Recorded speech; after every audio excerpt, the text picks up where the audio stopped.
Todas las estrellas producen su energía en el núcleo o en el interior y la van transportando hacia el exterior. Pero la manera de transportarla depende mucho de cuánta masa tenga. No es lo mismo una estrella enana que una estrella supergigante. Bienvenido nuevamente, mi nombre es Eduardo Bertinaviré y vamos a hablar del interior estelar. Si es la primera vez que me estás viendo, te comento que todos los días subo un video. En YouTube todos los días un video nuevo, así que si te interesa la ciencia o si conoces a alguien que le gusta, no olvides de compartirlo, de suscribirte si te interesa a ti mismo, para poder difundir y divulgar toda esta información. Bueno, ¿qué pasa con el interior de las estrellas? El diagrama HR muestra lo que es la secuencia principal, en el cual va de la parte izquierda arriba y hacia abajo a la derecha, como una diagonal, en el cual muestra la etapa de equilibrio de la estrella, que la mayor parte de toda la vida de una estrella, cada estrella tiene más del 90% de su vida, está en la secuencia principal, o sea, más o menos estable en cuanto a tamaño y luminosidad, y fusionando hidrógeno en helio en algunos casos, y en otros casos hidrógeno en helio y otras cosas más, dependiendo de la masa. Ahora, este diagrama lo que dice es que, bueno, el tipo espectral, la temperatura, varía mucho y mucho también varía la luminosidad o la energía que está emitiendo. Entonces, ¿qué pasa? ¿Se comportarán de la misma manera interiormente? Pues la verdad que no. Una estrella enana roja, cuando tiene menos del 35%, 0,35 masas solares, el 35% de la masa del Sol o menos, el interior es completamente convectivo. ¿Qué quiere decir esto? De que de toda la estrella hay un gradiente térmico hacia el interior, en el cual la máxima presión y temperatura están en el centro, que es donde comienza a fusionar. Ahora, esa energía es transportada hacia afuera, hacia la superficie. Entonces, el mecanismo que utilizan las estrellas enanas rojas, las más pequeñas, las que tengan menos de 35% de la masa del Sol, lo que produce es un gradiente, enanas rojas o enanas naranjas también pueden incluir, con esa masa. Hay un gradiente térmico en el cual se produce una convección. La energía del núcleo es transportada, porque el gas está a mucho mayor temperatura y es opaco. Hay corrientes ascendentes hacia la superficie y corrientes descendentes con plasma a menor temperatura hacia el núcleo. Entonces, lo que hace es que todo el interior, todo el gas que está en el interior de la estrella se termine mezclando de alguna manera. Recordemos que la convección es como una olla de agua hirviendo en el cual en el centro, donde está la hornalla, donde está el fuego, es donde está más caliente el agua. Entonces tiene menor densidad del agua, está más caliente y empieza a subir. Se producen estas burbujas de vapor y empieza a subir. Y en los bordes se enfría y baja. Entonces se produce esta corriente que se llama convección. Bueno, esto es lo que pasa con las estrellas. Todas las estrellas tienen convección, pero no en su totalidad. Las estrellas con menor al 35% de la masa del Sol son completamente convectivas. Entonces lo que produce es que todo el gas de la estrella se termine mezclando. ¿Por qué? Porque si hay helio en el núcleo que se produjo y liberó energía, por la convección va a llegar hasta la superficie. Y el hidrógeno de la superficie va a ser llevado al núcleo. Entonces, al estar mezclándose permanentemente, todo el material, todo el hidrógeno que tiene la estrella va a ser utilizado para la fusión. Esto es una de las formas por el cual se explica que las estrellas enanas rojas tengan tanta vida. Además de que producen energía a un ritmo mucho menor que cualquier otra estrella, con un ritmo de producción de energía mucho menor, consumen mucho menos combustible disponible, que es el hidrógeno, pero a su vez utilizan todo el material disponible. En cambio, otras estrellas no utilizan todo el material, por eso el Sol no lo utiliza todo, entonces va a vivir 10.000 millones de años, pero una enana roja que gasta menos combustible y encima lo reutiliza todo, es mucho más eficiente al momento de fusionar, el 100% de todo el material que tiene disponible lo va a utilizar, entonces quiere decir que va a vivir muchísimo más. ¿Cuánto? Bueno, se estima de 4 billones con B, o sea, 4 millones de millones, 4 y 12 ceros de años va a durar. Por lo tanto, la edad que tiene el universo, todas las enanas rojas están recién en sus primeras etapas, en su infancia. Bien, este mecanismo de convección entonces es el que transporta la energía para estrellas enanas. Ahora, estrellas más o menos del promedio del Sol, estrellas medianas, una masa solar un poquito menos, o hasta una de 0,35, en definitiva, a 1,5 masas solares, ese es el rango. Estas son como el Sol. Ya he publicado un video sobre el Sol y cómo es la estructura interna y cómo produce energía. Recordemos que tanto para la enana roja que mencioné recién como para estrellas como el Sol, producen energía en forma del ciclo protón-protón, en el cual 4 átomos de hidrógeno, 4 protones, se van combinando en sucesivos pasos hasta llegar a un helio 4. Y en ese proceso emiten partículas, emiten neutrinos y emiten radiación gamma, que en definitiva es la energía que está llegando a la superficie. Lo que pasa es que en el caso del Sol demora millones de años, bueno, la mayoría de las estrellas demora millones de años en llegar del núcleo a la superficie, y eso lo que hace es que se vaya consumiendo la energía y llegue como luz visible en general. Ahora, ¿qué pasa con el Sol? No es completamente convectiva. ¿Por qué? Porque en el núcleo tiene más temperatura que una enana roja. Entonces, el Sol se estima que tiene unos 15 millones de Kelvin. En este núcleo se produce la fusión, como en las anteriores, pero el transporte de la energía, la capa que rodea el núcleo, es mediante radiación. ¿Por qué? Porque es una temperatura bastante alta. Entonces, el mecanismo más eficiente, porque tiene más temperatura, es la radiación. Entonces, todos los átomos que están alrededor del núcleo van transportando la energía mediante radiación. ¿Qué quiere decir esto? Que sale un fotón, es absorbido y remitido en todas direcciones. Entonces anda como rebotando, y eso es lo que hace que esté por lo menos 1 millón de años aquí rebotando, gastando la energía hasta por fin poder salir.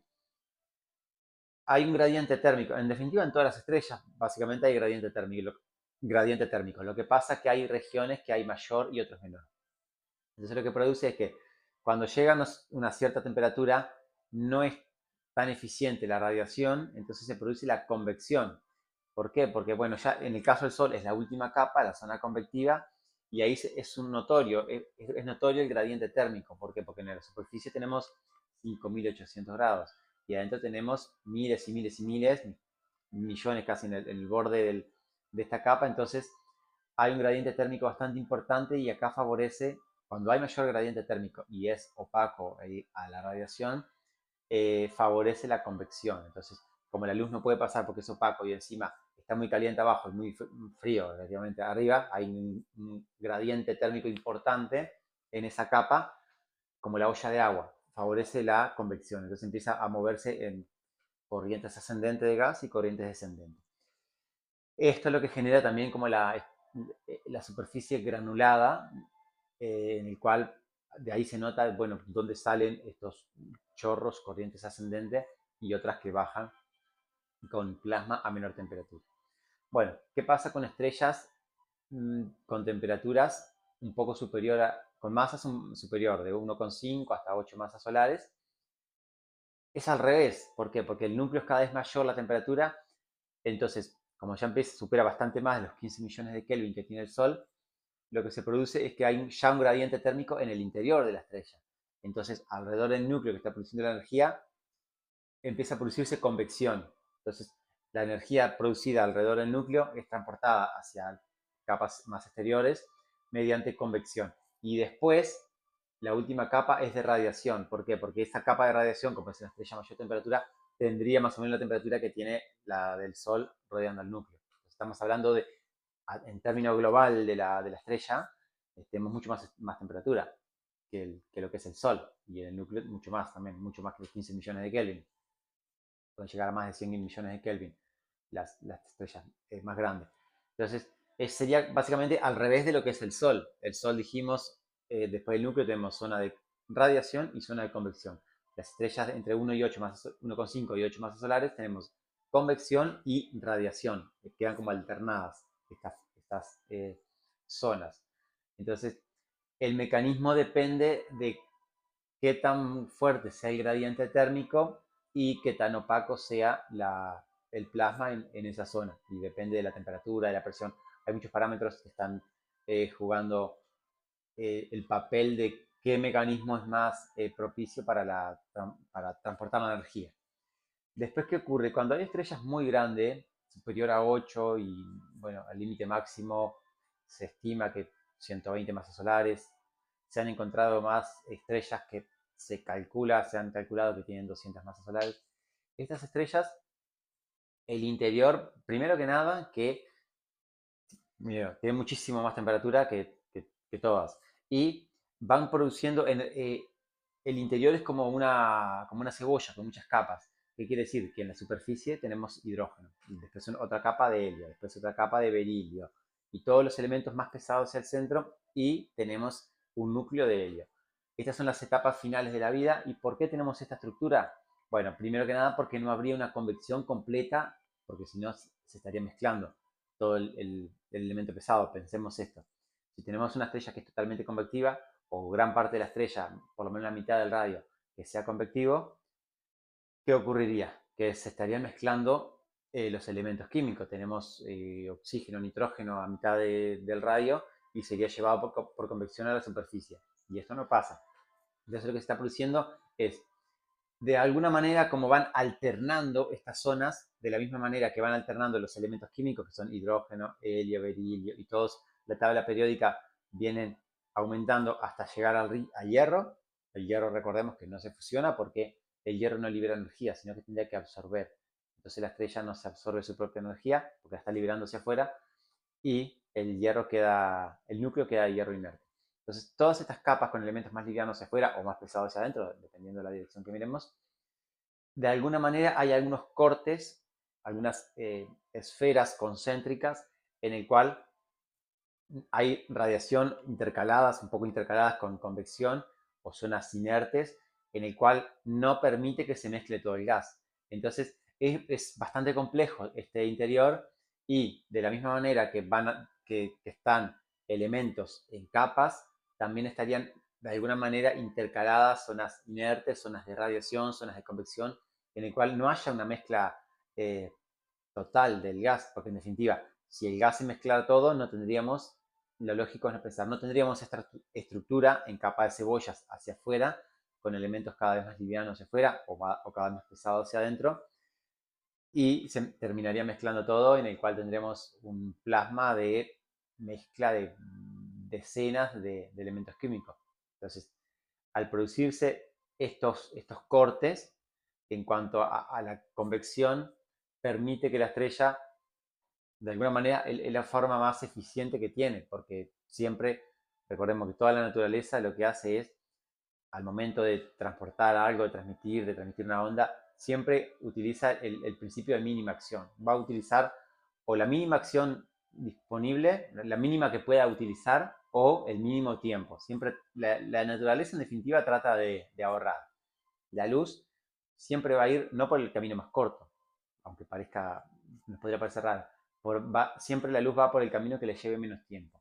Bueno, entonces acá lo que pasa es eso, la forma de transmitir la energía es por el medio o el proceso más propicio, dependiendo de la presión, de la temperatura, la densidad. Tiene muchas variables.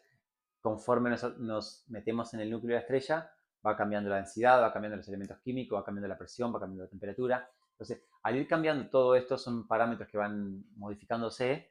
La estrella, de alguna manera, va utilizando, ahí en distintas capas, tiene distintos mecanismos que le puede ser más favorable.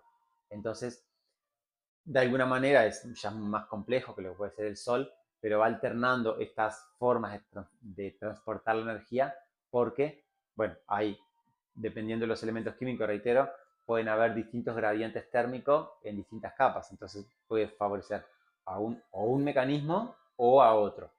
Y esto es, bueno, siempre depende del tipo de estrella que sea, de qué edad tenga, porque no es lo mismo cuando recién se está formando, en el cual predomina el hidrógeno y helio principalmente, y ahí empieza a consumir a diestra y siniestra hidrógeno, que cuando está en las últimas etapas, en el cual únicamente le está quedando la capa exterior de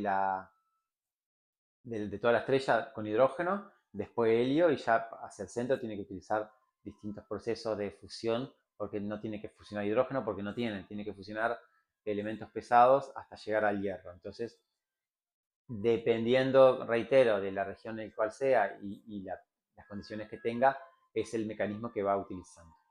Bueno, básicamente esto es todo lo que estaría separando el interior de las estrellas, dependiendo de la masa inicial de la estrella, es cómo se comporta, de una manera o de otra, distintas capas, 2 capas, 3 capas, muchas capas, estilo cebolla. Depende de la masa inicial y de la edad que tenga la estrella. La edad no en años, sino en etapa evolutiva, en porcentaje de vida que lleva. reiteremos, una estrella supermasiva puede, en 10 millones de años, puede consumirse completamente todo su hidrógeno y explotar como supernova. 10 millones de años. El Sol viviría 10.000 millones de años, 1000 veces más. Y una estrella y una estrella enana, 4 billones de años, o sea, miles de veces más. Entonces, depende muchísimo de cómo es la estrella. Bueno, sin más, si te interesa todo esto, no te olvides de suscribirte si no lo has hecho aún, de activar la campanita y compartirlo. Reitero, compartir a personas que conozcas o simplemente en tus redes que te parezca interesante todo esto, o compartírselo a amigos, a conocidos que sepan que les gusta todo el tema de ciencia. Y bueno, nos vemos mañana en un próximo video. Gracias, adiós.